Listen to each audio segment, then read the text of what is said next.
सगळ्यांना. आज ना गुरुवार होता आणि सकाळी आबीला त्यांना शाळेत जायचं होतं. मग सकाळच्या वेळी खूप धावपळ राहते.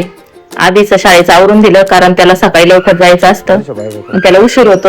मॅडम बोलतात छोटू मग आमचा छोटू जरा नाटकच करतो. मग आधी सायकलवरच गेला. शाळा थोडीशी लांब असल्यामुळं तो सायकलवर गेला.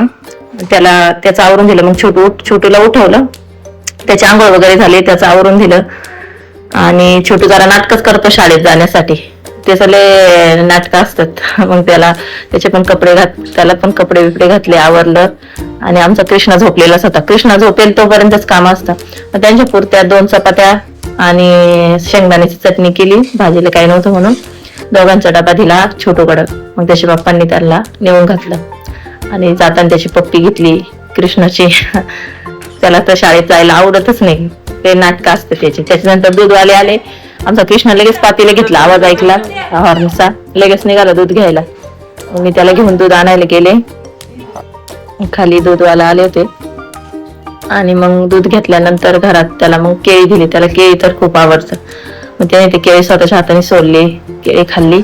त्याच्यानंतर लगेचच माझ्या जाऊबाईला ना माहेर जायचं होतं. तिचा भाऊ आणि ती आली होती. त्यांचा चहा पाणी झाला. त्याच्यानंतर परत कचऱ्याची गाडी आली. मग पुन्हा खाली जावं लागलं. असे माझे दिवसभर खूप चक्र होतात. खाली जाई वरती आहे, खाली जाई वरती आहे, काही नाही तर काही असतंच. त्याच्यानंतर आमच्या मम्मीने देऊन आणले आणि देवपूजा केली आणि कृष्णा पण तिथे उभा होता.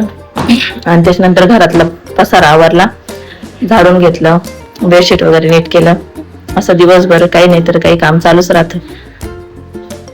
आणि त्याच्यानंतर मग कृष्णा इकडे जाई तिकडे जाई. त्याला आवडतच नाही घरामध्ये, सारखा बाहेर पडत असतो.